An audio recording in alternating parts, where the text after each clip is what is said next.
Hello and welcome to the March 27th episode of PubTalk Live, the live publishing talk show airing the second and fourth Saturday of every month at 9 p.m. Eastern. I am your host, Sarah Nicolas. I'm a young adult author, a board member, and agent liaison for Pitch Wars, and a library event planner. You can subscribe to reminders via email by clicking on the link in the description so you don't miss a show. You can also follow the show on Twitter and Instagram at PubTalk Live.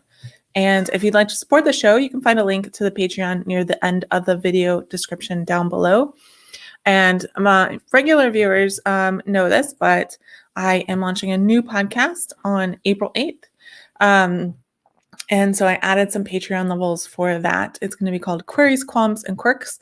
And it asks published authors to share their successful query letters and then their journey from first spark of interest to publication. So heads up on that. All right. Hello. I see y'all coming in. Thank you all for joining us. So for those who are new to the show, you'll see some people saying, hey, pubbers. And so pubbers are kind of the regulars on my show. They named themselves that, which is awesome. So you're all pubbers now. So welcome. All right. So I'm going to go ahead and bring on today's guest co-host. We're doing something a little bit different today. So we have, as many of you know, some 2020 Pitch Wars mentees who are coming on to talk about their experience. So my guest co-host today is actually also a special guest. So Kayleigh Carpenter is an adult science fiction fantasy writer, a seasoned YouTube content creator, a walking pop culture reference, and your friendly neighborhood mental health advocate. Yeah, literally walking pop culture. She resides in the swampland, commonly referred to as Florida, eats way too much Taco Bell, and enjoys spending time with her husband and dog, but not necessarily in that order all the time. So please welcome to the show, Kayleigh. Thank you, Hi. Sarah. Hey, guys. Yeah. And yes, so let's start saying one of us. Yes, Kayleigh is a pubber. So we have a pubber joining us today. All right. One of us. So this week's viewer poll is when writing, do you prefer silence or sound? So I'm going to drop the link in the chat. If you haven't yet voted in it, it will close in about 27 minutes and we'll talk about it at the end. So hopefully, and a lot of people have voted on this one. A lot of people have strong opinions. I have very strong opinions. All right, so we're going to go ahead and dive right into news. We're going to try to get through news quickly so that we can get everyone else on screen because we have some great guests joining us. So I'll start. The same law firm that is suing Amazon and the Big Five over ebook price fixing has now filed a second lawsuit on behalf of booksellers. So if you've been watching the show in the past couple of weeks, you've heard us talking about this.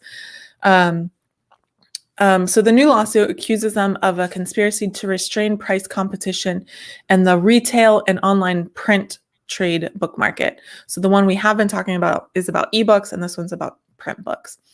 They seek a declaration that the defendants' actions are anti-competitive and an injunction ordering them to end these alleged actions in addition to monetary damages. So we'll just keep watching and see what happens with these lawsuits because this is quite interesting. Nobody seems to be taking Amazon on in the same way as this random law firm. Like, I don't really know who this law firm is, but it's pretty ridiculous too, because Amazon is so massive and they basically run every market. So I'm really curious to see what's going to happen with this. Especially interesting because this past year, online retail print book sales have become much more important for bookstores. For anyone who hasn't tuned in before, all the news items that we talk about, there's going to be a link in the description after the show ends where you can find out more about them. So if you want to read more about these different things, just after the show is over, kind of like refresh, give me about 10 minutes and they'll be available. So this is a lot of legal speak and I feel unqualified to be here. That wasn't, injunction. Yeah. Okay. All right, we'll go to the next item. Well, speaking of Amazon, so yesterday, March 26th, booksellers from many bookstores held a Book Workers' Day of Solidarity in support of Amazon workers trying to form a union in Alabama. The union vote ends Monday, and they invited others to join them, encouraged people to educate agitate and act by signing a petition. Because even though Amazon's big, there's still people that make a living there. So it's nice to see that they're supporting them. And the link that I'm going to put in the description actually has a link to the petition. So if you want to sign it, you can do that. All right. A group of former educational technology executives announced they are launching a new mobile platform called Book Club, all one word, camel case, sometime in the spring. It will feature author-led book discussions offered in real time along with text chat. It will be a subscription service with a monthly fee, and they plan to include all kinds of authors, including self-published and celebrity authors and everyone in between. They also, I didn't put this in the notes, but it is in the article. They raised $6 million to launch this platform. What? Which I don't. Is it going to come with like a free gold bar? I don't. I mean, they have to develop the software, but yeah.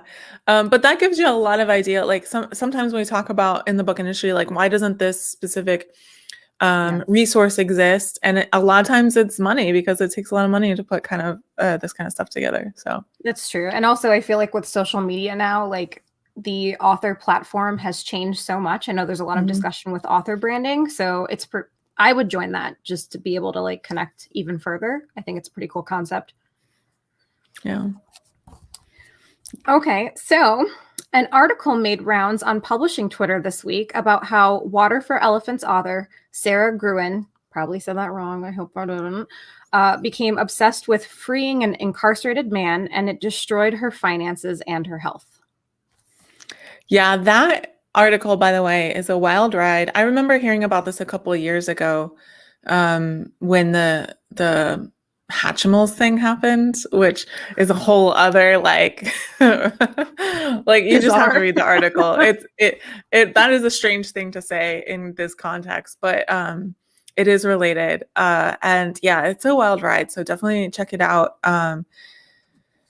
It's pretty sad. Like I mean, she's kind of like in recovering now, you know, but it's a story for sure. Oh, some very sad news. You probably all heard, but we couldn't let it pass without covering it. Iconic children's book author Beverly Cleary passed away Friday at the age of 104 years old. Her first book was published in 1950 and set the standard for realistic children's fiction, inspiring authors such as also iconic legend Judy Blume. Yeah, so I mean, it's sad, but she had a very long life and she did so much with her time. So yeah. Yeah. I also never read a single book of hers. Oh no, really? I looked up the book list and I was like, because I had a weird reading record as a child. And when I saw the news, I was like, let me look up her books. I'm sure I read something. And I went through and I'm like, nope. So wow.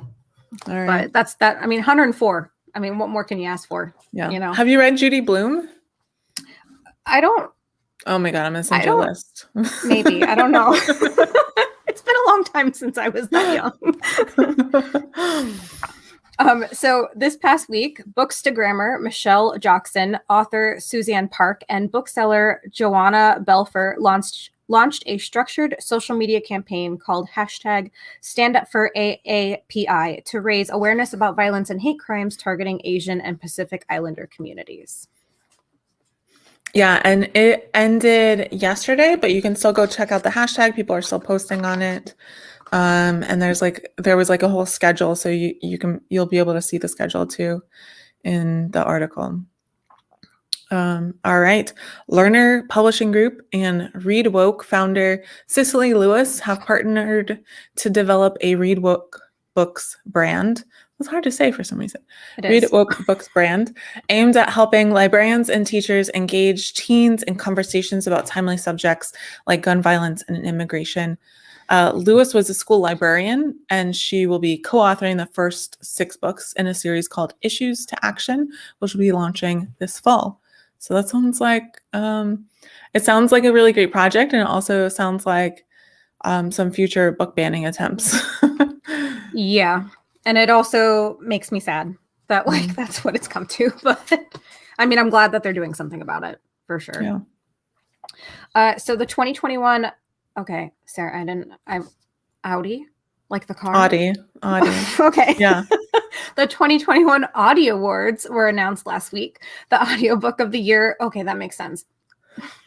Hey, okay. Was Piranesi by Susanna Clark. Clap When You Land by Elizabeth Acevedo took home the award for both young adult and multi-voice narration. Yeah. And so regular viewers of the show know that I have been an audio awards judge for the past 2 years. I can't tell you what category I judged last year, but I can tell you that the book that won my category, I'm very happy about. So, yeah, I won't say more than that. Well, thanks for the tease. I'm trying to think if I could give a hint that wouldn't give it away completely. Yeah. Someone's going to get it. It's the internet. Someone will figure it out. Oh, for sure. It wasn't going to be subtle at all. Yeah. Anyway, it's related to a musical that I have watched repeatedly and tweeted about repeatedly. See, now I'm going to go on a tangent. I'm going to try to figure this out. All right, so we're going to go ahead and bring on our special guest now so we can get started talking about their Pitch Wars experience. So first up, we have Sean Miller. Sean is an author of all things sci-fi and fantasy. Originally from the USA, he has lived in Kuwait, Cambodia, Thailand, and now Japan, where he's taught English and social studies in international schools and leads writing workshops for kids. So please welcome Sean. Hello. Hi. Hi. Thank you for having me on.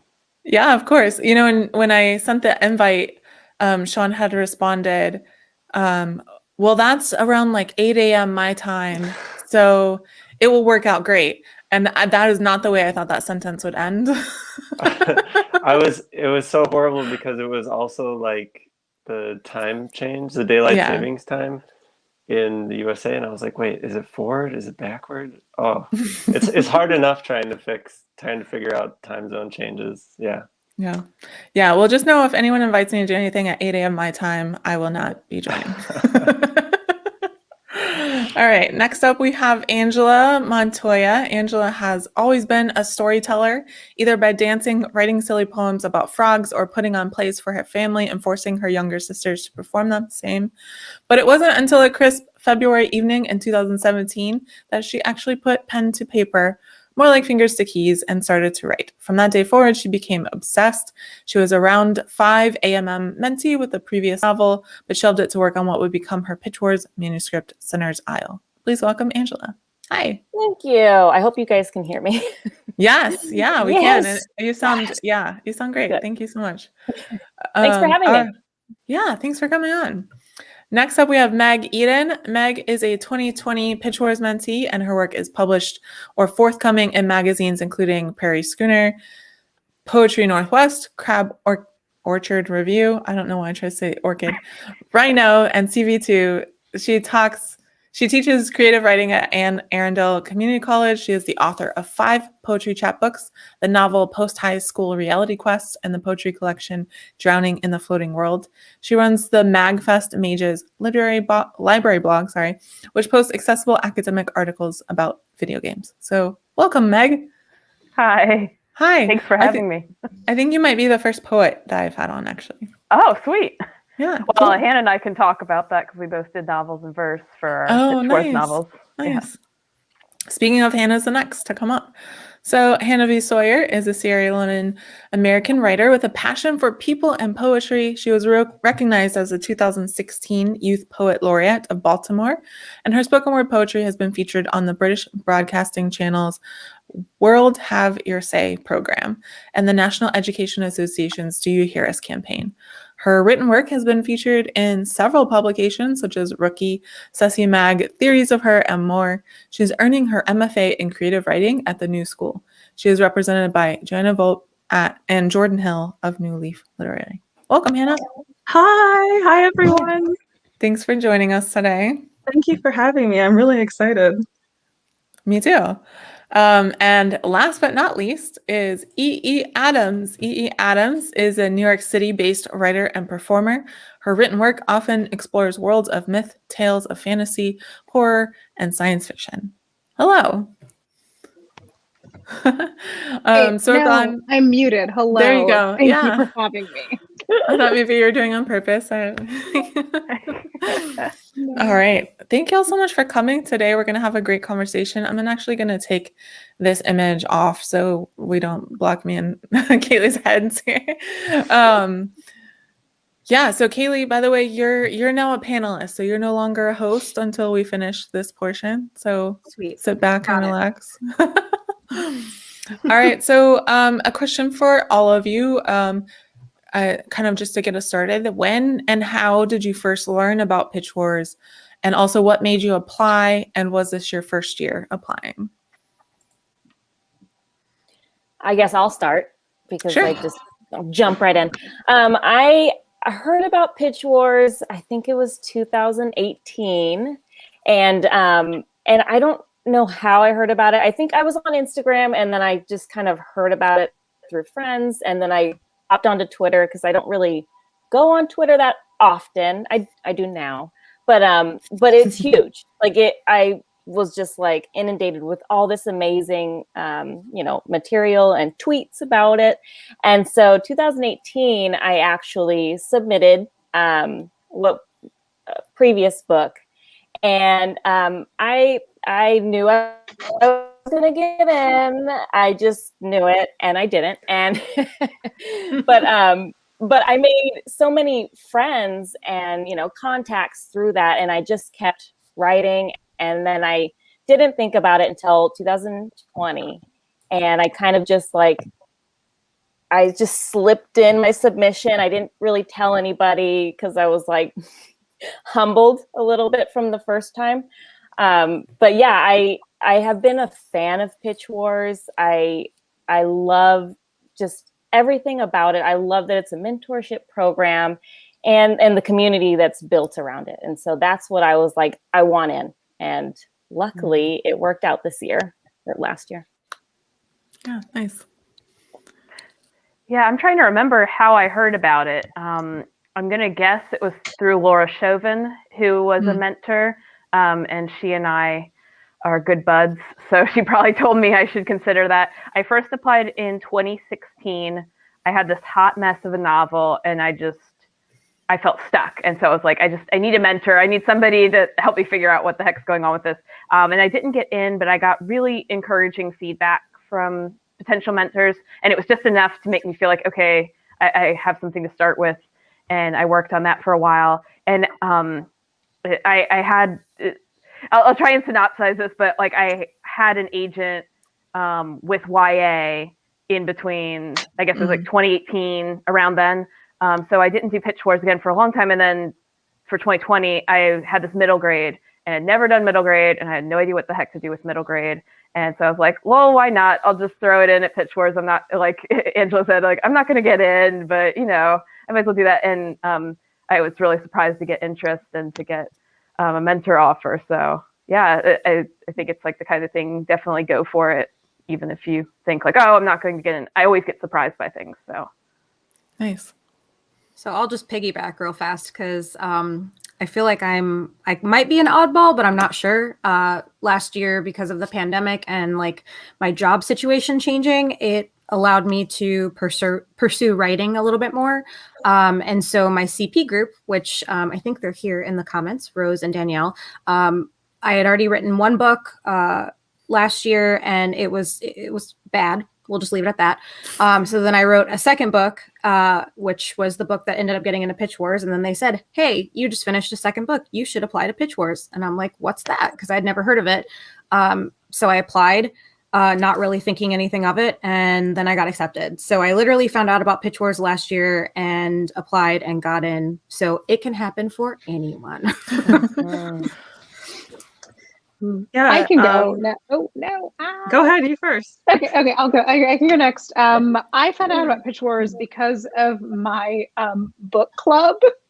My book club read Children of Blood and Bone. And so then I looked at Tomi Adeyemi and I saw that she's like, I did this thing. And I'm like, oh, that's cool. And I feel like the moment that I looked up Pitch Wars, it was the same day as the due date. So I'm like, well, that's not happening. And then that was I want to say around 2019. And then, kind of like Kayleigh, I went through a massive career change that allowed me to write more all of a sudden. And I just started really working on this book I had in my head for a while. And then I was like, oh, it's a month before deadline. I'm like, I can finish this book. I'm going to finish it. And when I applied, I was like, I'm going to finish it. I'm going to apply, and then nothing's going to happen. And I'm going to say I did a thing. And then the next thing I knew, I was like, I have mentors. I'm revising. What is my life? But really excited. So I feel like I'm in the same boat, Kayleigh, where I'm like, I just put it out there and something amazing happened. Yes. I love how everything is connected, because I learned of Pitch Wars because I took Tome Adeyemi's The Writer's Roadmap course. And she, like, everything was Pitch Wars, like Pitch Wars, Pitch Wars, Pitch Wars. And she mentioned Pitch Wars a lot. And so I was like, what's this? And this was around the time when I kind of gave up on writing a little bit. I didn't think that I was good or that I could do it. So I was pushing myself to do something. And this was my first time writing fiction. I'm a poet. And so I used to slam. And I wasn't really doing it, and I kind of just convinced myself that I couldn't do it anymore. And so I kind of took a leap with this class and with this project. So yeah, I didn't think I would get in, but I did. So that's cool. Yeah, now we're here. So yeah. I found out about it for last year's showcase. I joined Twitter around the same time and started following authors and agents, and I can't tell you, writing community on Twitter has opened me up to so many things that I had no idea about. And I saw the showcase and I thought, oh, this is fantastic. What is this? And then I had to wait 8 more months to apply. And then I did. It was my first one, and I was like, there's no way I'm getting in. And then I did. Yeah, cool. Awesome. All right, so some of them are watching, but who was your mentor last year, and how did you go about choosing the mentors that you would submit to? We can start. Let's go ahead and just go around. Let's start with Kayleigh. Kimberly Black, she's here. Hey Kim, love you. So I just stared at the list for adult specifically, and I came up with a really long list, and then that list became shorter and then shorter and then shorter. And I remember specifically, I'll talk about Kim, reading her bio. I was just blown away because I felt like we were the same person. And I was like, I would want to be friends with her. She's super cool. And luckily she felt the exact same way. And so now we are very good friends. And I'm glad that I have a friend for life, and she helped me get my book where it needed to go. I've learned so much from her. And just the experience alone of just getting to work with Kim and getting to pick her brain, that to me is all that mattered in this entire thing. Nice. Sean? My mentor is Rochelle Hassan. She is middle grade. I'm middle grade. And when I saw the wish list, there was I wanted to apply to all of them because all of the mentors seemed fantastic. So narrowing it down was painful, but her manuscript wish list had so many things that I loved, and she wanted only upper middle grade, and she wanted only sci-fi fantasy, and it just fit my manuscript really well. She was big into anime, and I was like, yes, that's the one. And Rochelle has just been amazing. The feedback, the support through the whole thing afterwards. She's wonderful. Nice. Can't say enough good things about her. And Angela? My mentor is Margie Fuston, or was. I say is because I'm still texting her please help me. So I think she's just gonna be my mentor for just life. And I am thankful because I need some help. But Margie is amazing. I cannot say enough good things about her. She's just an amazing human being, and her mentor technique, her critiques, everything was genius level that I could have never gotten my book to where it is without her. So so thankful. And it was actually pretty easy to choose the 4 mentors, that I submitted to. I kind of just went off kind of if I felt like we could vibe together, like their interests, what they liked in books, just in general, and also obviously what they were looking for. But yeah, it was really just kind of like going off of like, kind of like what Kayleigh was saying, like we could be friends. And that's like, then yes. Nice. All right. E.E. So, okay, my lovely mentors. I see Sonia in the chat, and I'm like, I love you too, Sonia.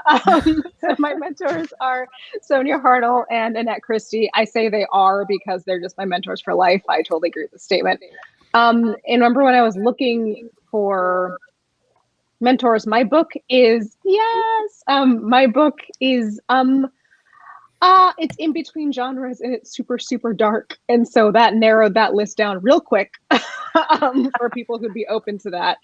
And I remember I was a little hesitant because so yes, I may never get rid of y'all. I was a little hesitant because I was like, I don't know if they're like going to go for this, but I'm just going to try anyway, because specifically their manuscript wish list had a mention of like main character who returns home to their small town and like throws things out of whack. And I'm like, that's my book. That is my book. And so, yeah, so I applied thinking that they would never even look at it. And then they did, and they liked it. And I love them. And I'm so happy. Nice. Hannah? Oh, okay. So my mentors were Liz Lawson and Dante Miedema. I told myself I would not mispronounce it, Miedema.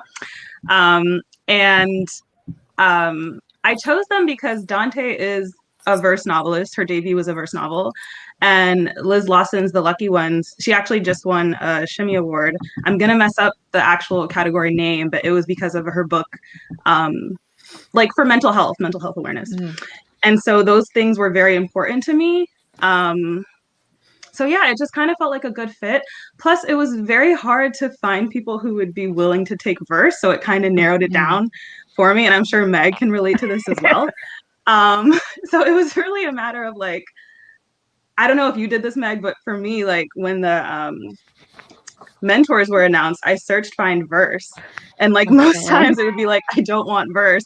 And so it made it like really easy to narrow it down. But I 1000% believe I joined the dream team and it worked out so well. And I love my mentors so much. So, yeah. Meg? Yeah, so Hannah, absolutely. I did the same thing. And it made it easier, but it was also painful because there were some people, I love what people have been saying if I would be friends with them. There were some people where I was just like, I really jive with them, but then they'd say, oh, but I don't do verse. So it was just like, oh, but it worked out perfectly for me. So my mentor is Eric Bell, who is one of the most amazing human beings in the universe. But what's funny is he was not on my list. I did not request him. He requested me. So you can select an option when you submit. You could check like if somebody requests, like, are you cool with that? And I was like, sure. So yeah, I sent it in, and so I was asked if it would be cool for Eric to look at my stuff, and Eric just exuded enthusiasm. And I think I needed a cheerleader, and I needed somebody that just believed in my stuff. I had just my road to writing has been very long. And I'd kind of hit, I guess, in the Save the Cat beats, like the lowest of low, right before Pitch Wars. And I just was like, what am I doing with my life? Nobody's going to read this. I'm not going to get another agent anymore. I've peaked as a writer, all this stuff. So I just like needed somebody that would be positive. And it wasn't like Eric was just like, oh, you're great, and there's nothing when you change. He gave really constructive feedback, but he gave that positivity and believing in me and never making me feel shamed to like ask stupid questions or just like I need emotional support when choosing an agent and things like that. Like he just has been there the whole time. He still checks in on me. So he created a very safe space, and that's just really what I needed from a mentor. So I'm so grateful for Eric. Nice. Yeah, Eric's actually I had reached out to Eric to reach out to you to invite you to come on the show because Eric had been talking about how great you were. So. I love Eric. Yeah. Oh my goodness. All right. So my Patreon supporters who support at $5 a month or more can submit questions ahead of time for the panelists. And so this one is from Lodestar, who's here today. He's in the comments as For DT, yes, DT in the comments. He said psychologically, people respond to winning the competition or being chosen in many different ways. How did you respond? Were you elated? Were you panicked about the pressure? You know, how did you respond after when you found out you were chosen? Whoa. I'm already talking. I can just keep talking. Go for it. Okay. I was explaining this to somebody who doesn't do any sort of pitch war stuff the other day. The whole process, and that I don't know about anybody else, but Pitch Wars was announced at the same time as the election. I'll be very neutral about this, but I was incredibly nervous to the point where I was sleeping from 10 to 12 hours a day. Like, it was a whole thing. So I overslept through the Pitch Wars. Now I found out like at 10 a.m. the next day. So like 12 hours later. Yeah. So like I was stress sleeping. And it was just a moment of massive like relief and then like excitement. It was this thing of like all these things I've been worried about are suddenly resolved themselves in some capacity. So I felt I was under too much stress to get any more stress. That's where I was. I felt a lot of relief, and I was like, well, I guess this book is gonna be a book. All right. I found out 6 seconds after it was posted because I turned my Pitch Wars Twitter notifications on. Nice. And I actually, my friend Allison is here. She's in the comments, but we actually submitted together, and I saw her name first because I think the list middle grade comes before YA. And so like I screamed for her, and then I scrolled down, and then I screamed for me, and then I called her, and then we screamed together. So that was, yeah. I knew she was going to get it. I just wasn't very confident in myself. So I was like, it's a crazy mix of emotions. So I don't know what to add from what E.E. said, because I think that was basically exactly me of like, everything's on fire in the world around me. I can't be stressed any more than I am.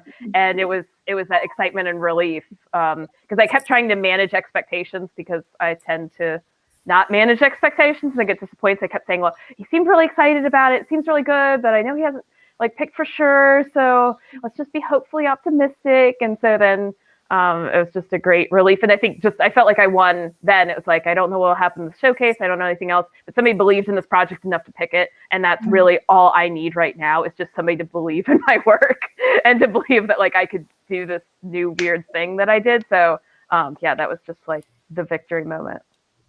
Nice. It was, for me, it was one of those weird, like I had my phone in my hand, like, because I always do. And I received an email notification from Margie Fusted. And I was like, and my head automatically just went to, oh, she's just going to be nice and be like, hey, you know, thank you for letting me read it. Like, but it sucked. Like, sorry, you know, but, what I was expecting.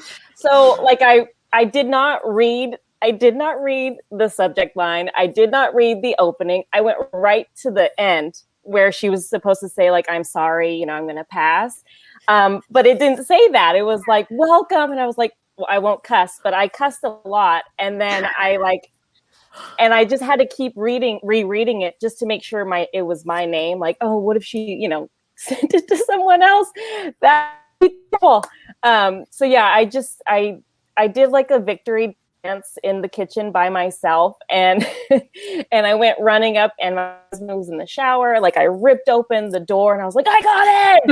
And he was like, so what? And he had no idea what it was. So then I just went and sat on the stairs and started crying. So that was my big moment. The mentors request, so I had gotten some requests from mentors, and then you answer some questions that they might ask you in like the month period of mentors deciding who they want to choose. But I hadn't heard anything for 3 weeks. I had heard nothing. So I was like, there's no way, like it's not going to happen. It's not going to happen. And then I saw a tweet. What was it? It was like noon my time because I'm in Japan. and I saw a tweet and it said Sean, and I'm like, no, surely it's some other Sean. And there actually is another Sean. Another Sean. Like, no. But no, it did end up being me, and I saw their tweet from Rochelle, and I was in disbelief. I was like, I had to double check with people. Is this me? Is this me? Yeah. So before I answer the question, my biggest fan, my grandma, requested that I give her a shout out because she's watching. So, hey, grandma. Grandma.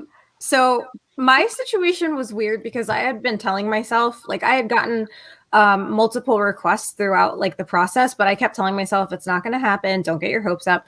And then in the same week, I know that EE mentioned the election was happening, but in the same week that like Pitch Wars got announced, I think actually within 2 days, I had lost my job.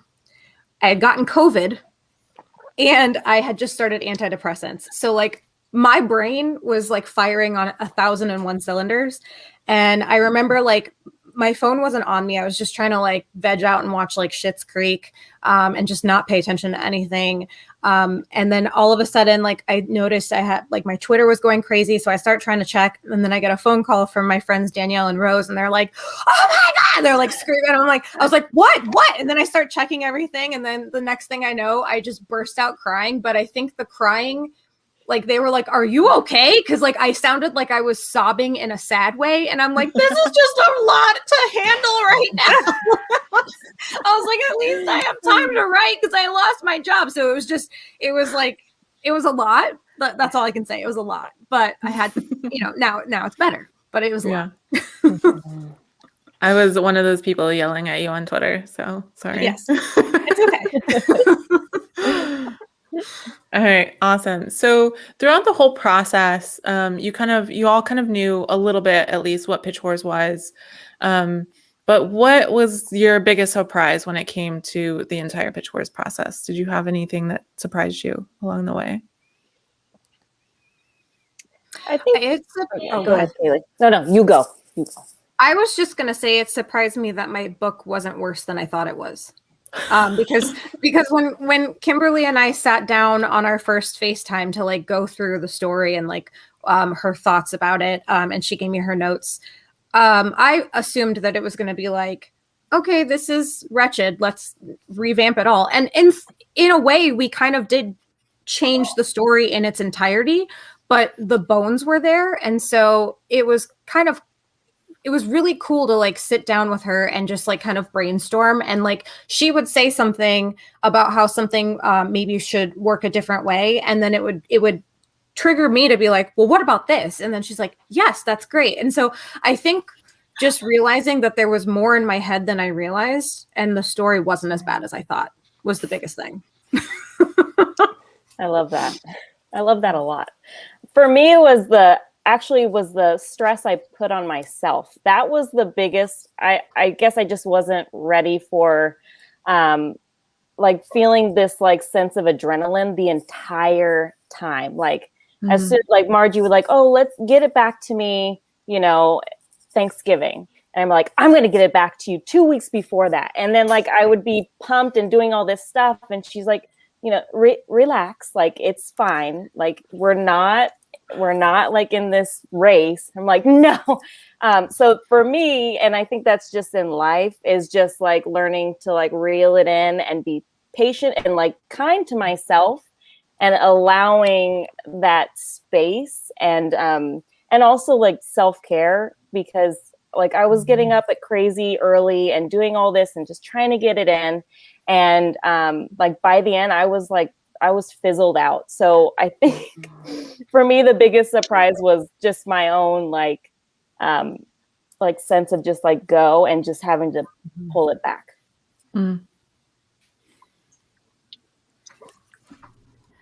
Anybody else? Yeah, no, I was thinking for me, I just how like collaborative writing can be. Like I like what you were saying, Kayleigh. Like I love like the fact that, and I think this is, well, at least in my experience, this is very like specific to fiction because it's such like a longer work that like speaking to my mentors about it, and they're like, okay, well, like, like what if you do this on this page, but then you have to think about it on page 170, and being able to like bounce off these ideas with someone who is like willing to like take in like your whole like large work was kind of mind blowing to me, because I was so used to like, even if I have like friends who critique a poem, it's like you critique this poem and like you critique like 3 words because there aren't that many words on the page. But just, yeah, like how collaborative fiction can be and is by nature. Like even like the idea of like having critique partners, like, you know, like I didn't know that that was a thing. And yeah, like that's it for me. I hope I'm answering your original question. Yeah, But yeah, I would also. Oh, wait. I would just quickly. saying, yeah. No, I would just really quickly piggyback off of that. That I was, even though I'm like, I asked for this. I asked for mentors. I asked for mentors to be in my process with me, and I was just always so surprised by how supportive they were and how invaluable it became to have somebody who just like already knew my book and loved my book. And when I would be like, I want to throw this whole chapter, I wanted to throw out a total character POV at one moment, and my mentors were like, no, don't do that. They're like, whatever anxiety monster is in your head, that's not it. Like, this is what this is doing for you, so calm down. And it was just really invaluable to have people there when I had ideas or I got stuck or I got frustrated, for me just to express that and to say, I think I want to do this thing. And there was there to receive that and to respond to it. Mm-hmm. Very nice. Yeah, I would say that the amount that I've learned about publishing, about the process, has been way more than I could have imagined going in. And a lot of it obviously has been my mentor, who I asked like at least a question a day. I'm sure she was so sick of me. She's like, but she is wonderful. She answered all of them and was like so supportive. But also from the Pitch Wars community, and like all of us, 100 mentees on Discord, our smaller middle grade chat on Twitter. Just like if anyone wanted to know something about something, someone knows the answer, like, or someone can find the person that knows the answer. And that community, even with the mentors, has been amazing. I have learned 100 times what I knew about publishing going in. This is really great because so at Pitch Wars, there's often a lot of really public focus on the showcase, right? Because the showcase is public, and that it's the part that people can see, and a lot of people go into Pitch Wars only thinking about the showcase, and we're constantly trying to talk about how the mentoring process is really the value in Pitch Wars and really like an important part of the process. So basically, I'm just going to take the last 5 minutes of video and make everyone watch it. It's funny that you mentioned, Sean, the community, because that was actually the second Patreon question. Lotsar had asked, people always talk about the community of Pitch Wars, but everyone talks about the marathon of editing with your mentor too. Did you get to interact with mentees often during a Pitch Wars season? And obviously you did. Anybody else want to add anything to that? Yeah. Oh yeah. I'll just say that all of the Pitch Wars group, especially for questions in a large Discord, but the middle grade, our middle grade Twitter chat has been so supportive, especially post showcase blues, you know, of just waiting of like, oh, when are these agents going to reply? And everyone has been so supportive and wonderful, and it was so necessary. It was great. I love it, and I hope it continues. It's funny that this is a question because I mean, speaking for myself, I was one of the few, or I don't know, few that like chose not to join the Discord until just about the showcase was starting. I don't necessarily know if I would say I regret not doing that, because I think it allowed me to focus. That being said, I really wasn't in communication with like fellow mentees while I was doing my revision. So I can't say if it would have helped or not, but I know now being in the Discord and having the community post Pitch Wars and post Showcase has been great. I've made a lot of friends there. But yeah, during the process, surprisingly, it was just me and my mentor. I was like focused. So yeah, I would piggyback off that because I love that we have the Discord. I love that we have the Twitter chat. But I just like did not have the emotional bandwidth. I had a heavy course load, and this, and just I was like, I and so many digital friendships, I guess, especially because of COVID. But I love that. Like, I have a debut group from my novel from 2017, and I loved that this was here because it was similar to me. Community cannot be overstressed. You write alone, and there's so many discouraging things, but it's like all worth it because of community. So I'm happy we have the Discord and the other things, and I hope in the future I can be more involved. Just, yeah, like Kayleigh, I was kind of like, I just need to do the edits, and I need to like not get overstimulated because there are so many channels and stuff. But I love that it's there, and I love that I always feel like I can go there if I need to ask something or just want to talk about something. Yeah, I found myself like engaging with Discord or not as just as needed as the process went. I'm in school, I'm in grad school for dramatic writing at NYU. So I have a whole lot to do. And the most helpful thing I found on the Discord was doing writing sprints, and just I love that no matter what time of day I logged on, I knew that somebody else would be there writing. And there are many, many times where I'm like, I'm going to go in for 20 minutes and I'm just going to, go and do something else. And I end up staying for like 2 or 3 hours and just getting so much more work done because somebody else is there keeping you accountable. Yeah. I love that you brought up sprints. I'm a huge fan of sprints. I love sprints in the Discord. I loved doing like Zoom sprints with some mentees.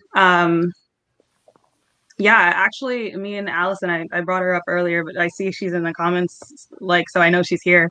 But her and I used to do Zoom sprints before we started Pitch Wars, because we met at like it was like this Kidlit class that we both signed up for. And I forgot whether I brought up Pitch Wars or she did.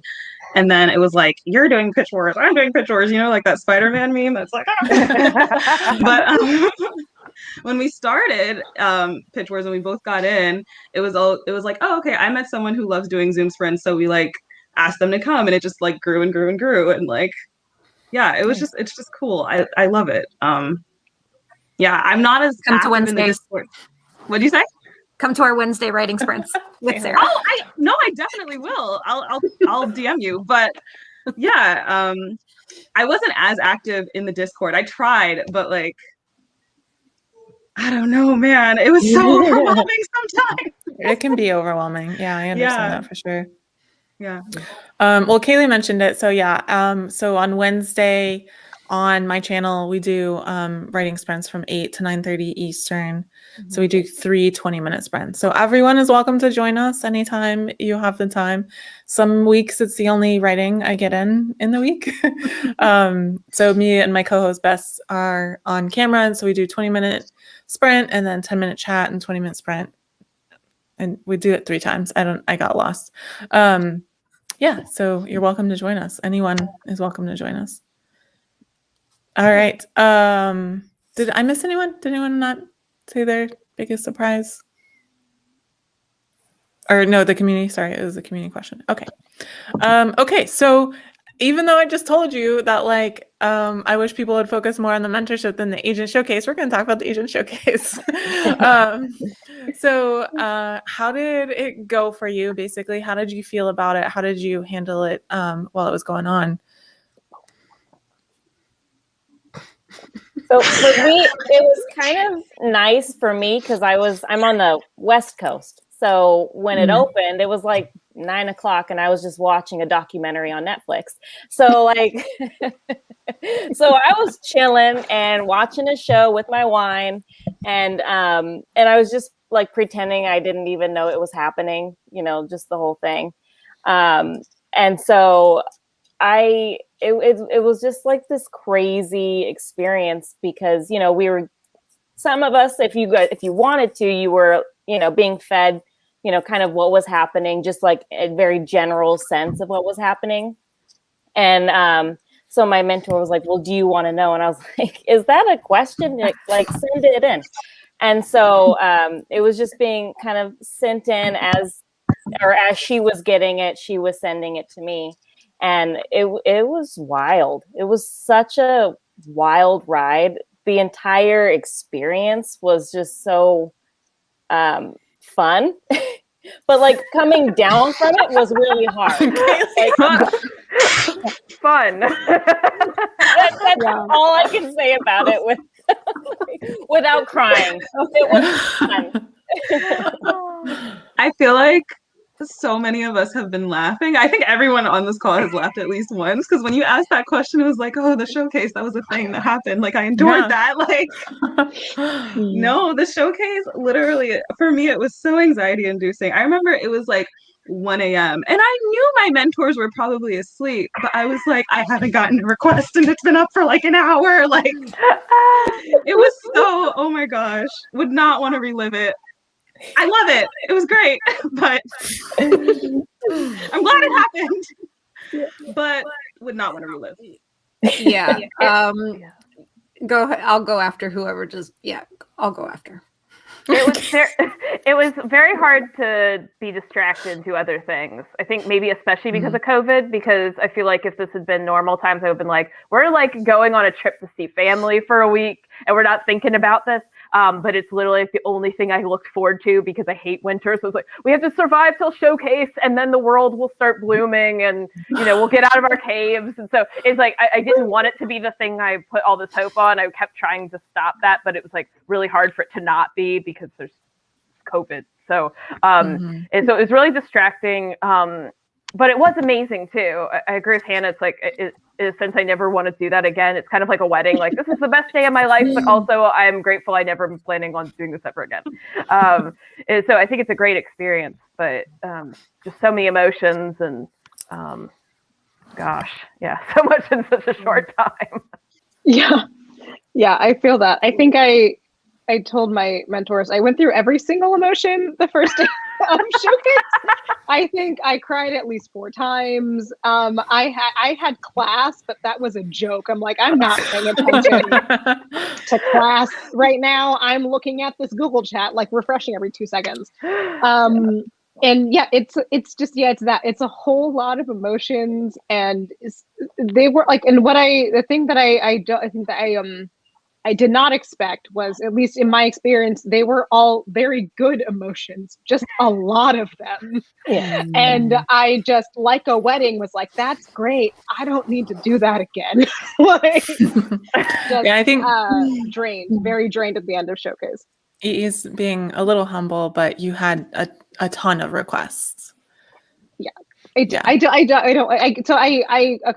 feel so weird. But yeah, I had a lot of requests, and it was an overwhelming amount of like, people want to read this. I'm like, that's great. This is a good thing. Why am I crying? a lot of requests can be very stressful. So like, that's something we try to talk to mentees about too, is like, getting very few requests is stressful, but getting a lot of requests is also very stressful. And it's like, but it feels weird for people who have gotten a lot of requests to say that, right? Because it's like, you don't want to like humble brag or whatever, but both can be very difficult. Yeah. So, firstly, my grandma's been texting me and she wants me to tell all of you that you all look great. So, Thanks, Grandma. Thank you. So, I have feelings about the showcase. I have feelings. So, first of all, let me preface that, like, Kim was so great because the first thing she said to me was, don't get your hopes up, because I write adult science fiction fantasy, and just don't get your hopes up. So like, I went into it not having my hopes up, but I'm a person who has feelings. And so my hopes did elevate slightly.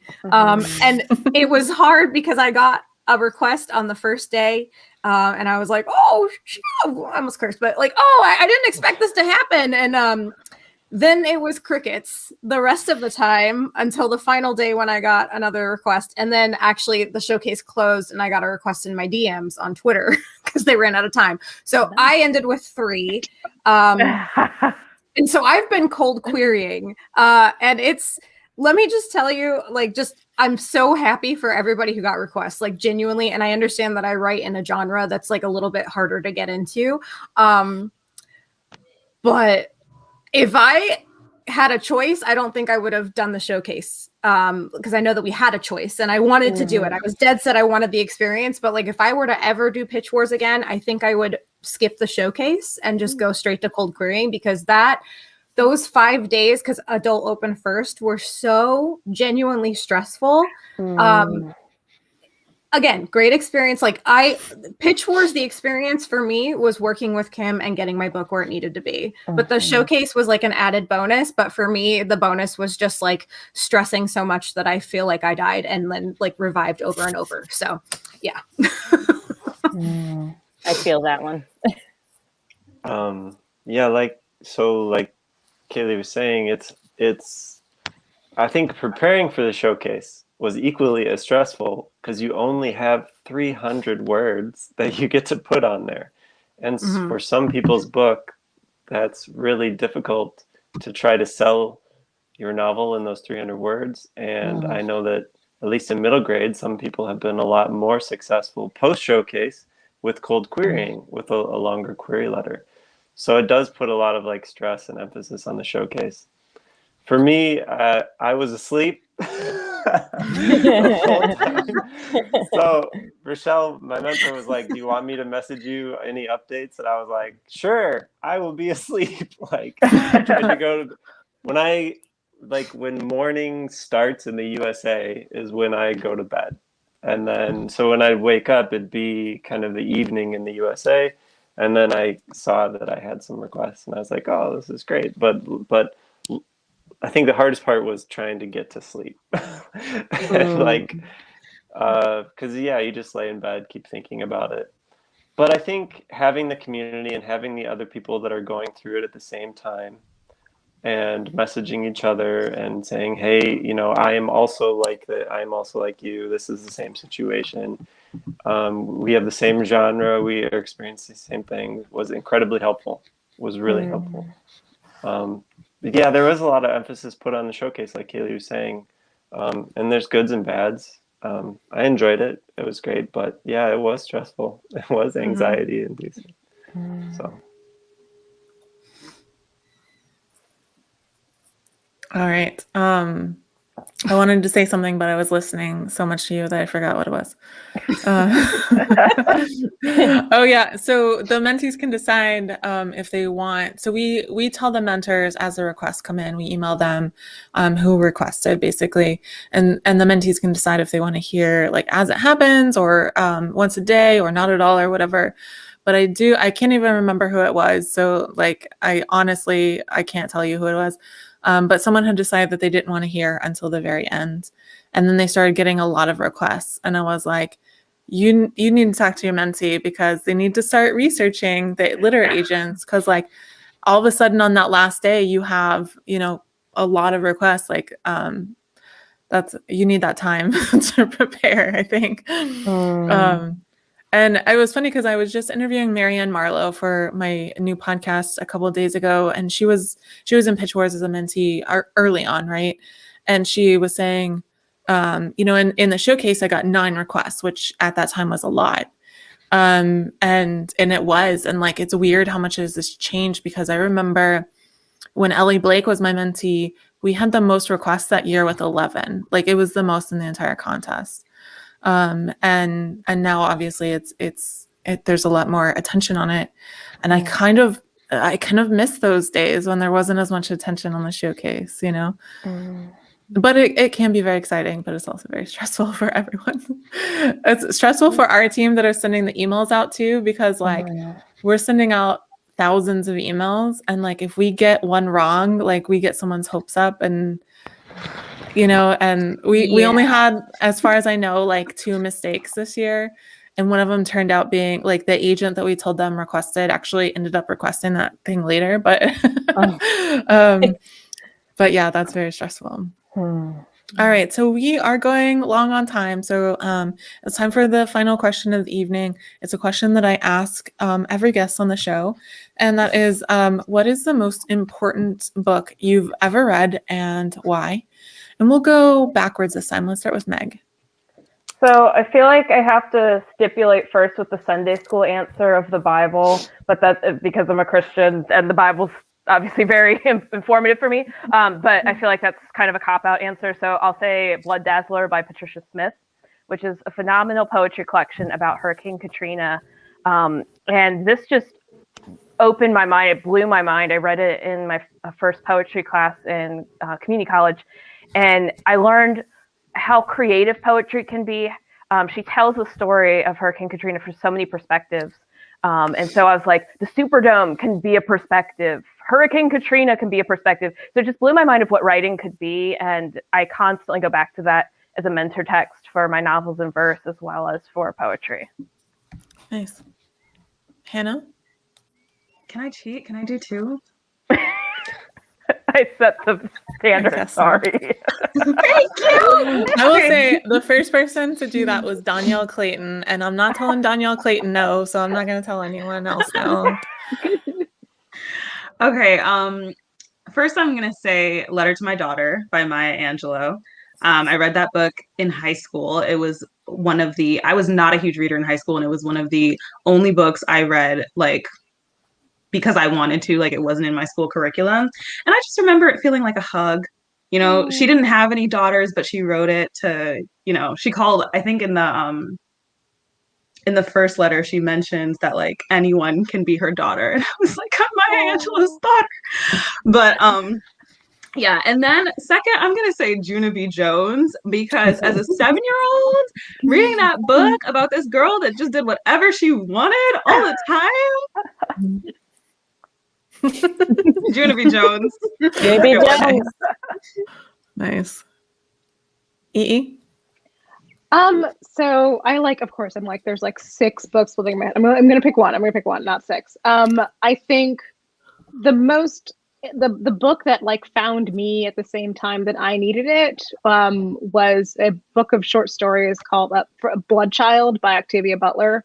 It has her positive obsession manifesto, which kind of became my own manifesto at some point. And she was the first like woman of color who I had seen doing any kind of writing that I wanted to be doing. And it was like, oh, like there is a space for you. Like you can write the stories you want to write. And I read that book, I was like my freshman year of college. And like it's on my bookshelf ever since. Like it goes with me wherever I go. I love that. Angela? I can choose one. I think we all know, like there's a book, like in different like parts of your life, there's just like, you find these books, right? And you just collect these certain books that help you through life. My dad is a poet, so he published a book when I was a little girl, and I just carried that thing with me everywhere I went. So that was for me. And moving on a little bit up, you know, I was probably, 10 or 11, was Scary Stories to Tell in the Dark. I know it's ridiculous, but I clung to those little books with my whole little heart. And I don't know if that just shows you what kind of human I am and how like dark I can be, but that's where I lived when I was a child. And I love those stories still. And I gave them to my kids. Like we read them any chance we get, but now they're too cool. So I'll read them. It's such a tough question. It's so hard to pick one. Like as a kid, I love The Golden Compass and I love The Outsiders were like hugely influential for me. But perhaps the book would be A Long Walk to Water, which is one that I taught as a teacher, and my kids just loved it. Every single chapter, they're like, what's going to happen next? What's going to happen next?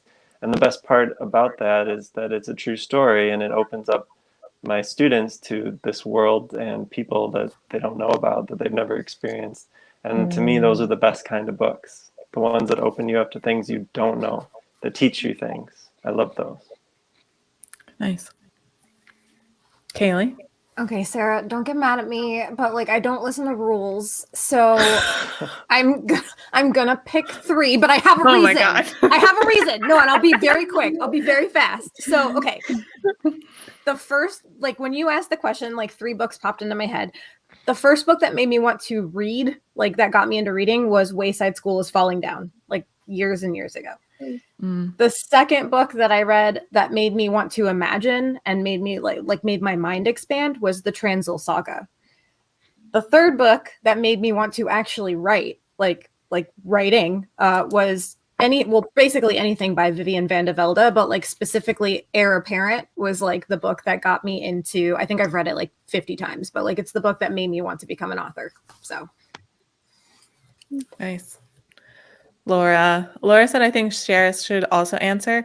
I will also say Danielle Clayton was also the first person to turn the question back on me. So if you want to hear my answer, you can go watch that episode with Danielle. Smooth. Very nice.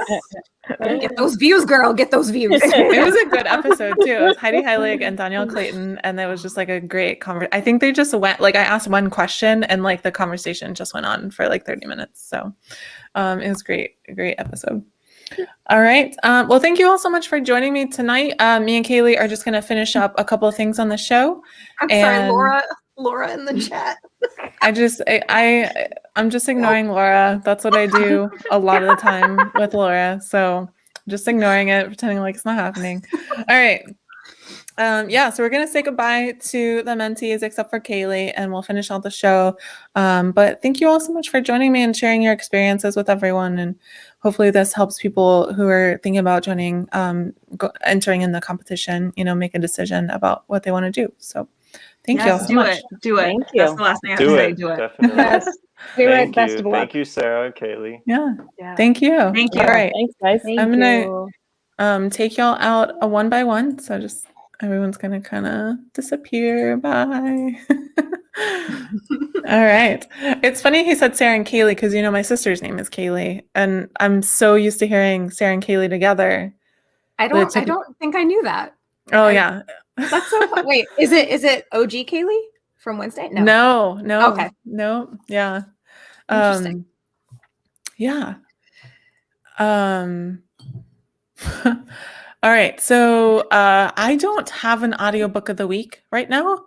But Kayleigh actually has a book that she wanted to share with everyone to recommend. So we're going to go ahead and do that. So I wanted to recommend Who I Was with Her. This was actually sent to me, ironically, as it was an ARC. However, because of COVID, it didn't arrive for 3 months, so now it's already been out.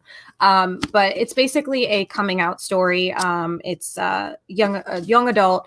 Highly recommend. I don't want to give too much away, but I can just tell you that if you are struggling and you are trying to find yourself, this book is very emotional and it's very good and it's great. So I can't recommend it enough.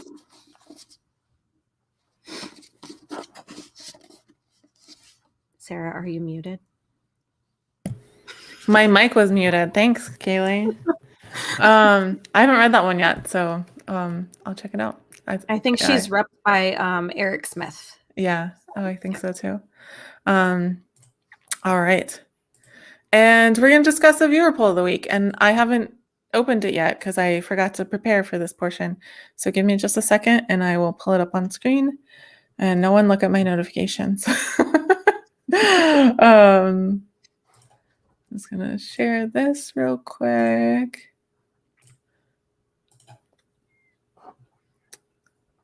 There it is. All right. So when writing, do you prefer silence? 37.6% said silence.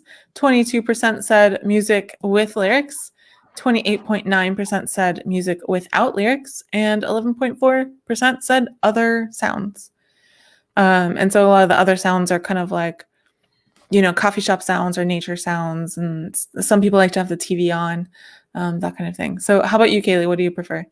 I mean, looking at this is bizarre to me. I have to I specifically make playlists for every book that I work on, which I have a lot of works in progress, but I have to listen to music with lyrics.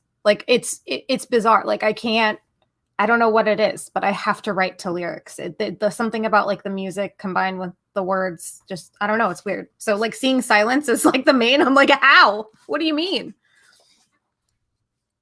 Yeah, I do know people who are I can't write unless there's complete silence. And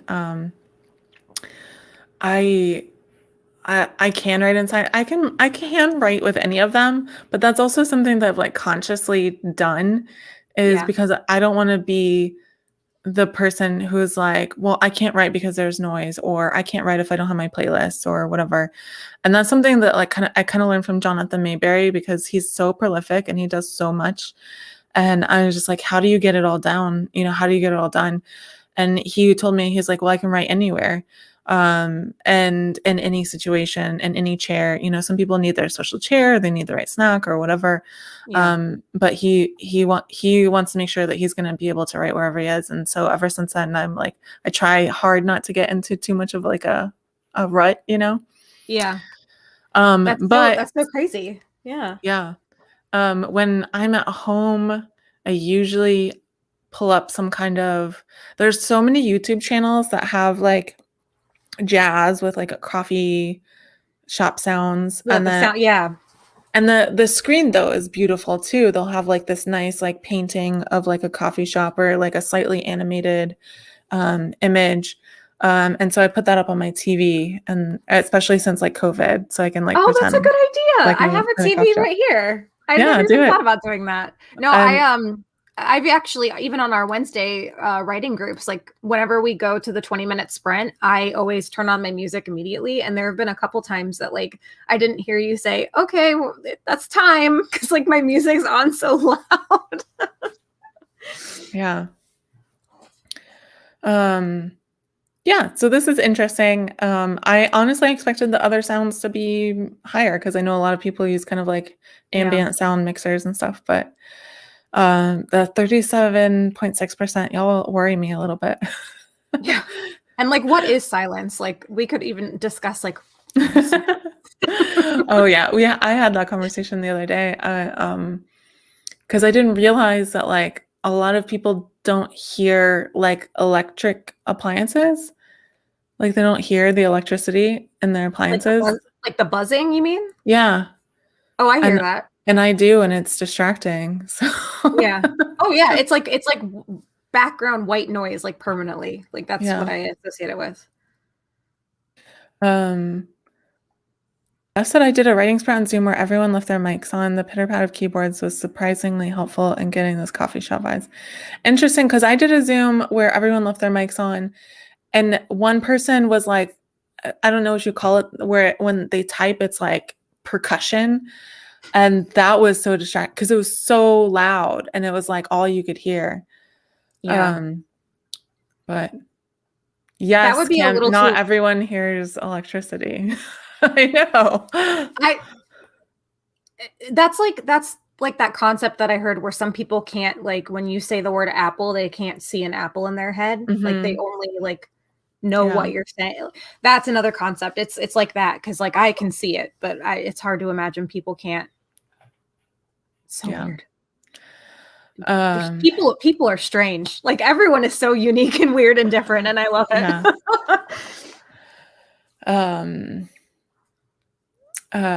Jay said, I listen to coffee shop ambience while I'm at a coffee shop because it's less distracting. That's funny. I used to when I was studying, I would turn music on and the TV on because if I had one or the other, I would get distracted. But if I had them both and it was just like noise. That's fair. All right. So I'm going to stop sharing my screen. And that's it for the viewer poll. So that's pretty much it. I just have the outro. So we're going to say goodbye to Kayleigh. And I'll just finish up with the closing announcements. Thank you so much, Kayleigh.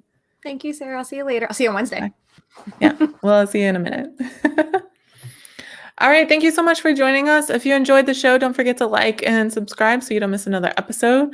Also tell your friends because that's how they find out about things like this. You can also subscribe via email with a link in the show. And you can, thank you so much to my Patreon guests. You're going to see their names in a minute.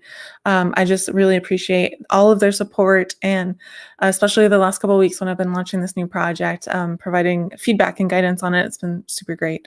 So the link for that is in the description if you like to do the Patreon. And social media for all our guests is in the description. So make sure you go check them out, find them on social media.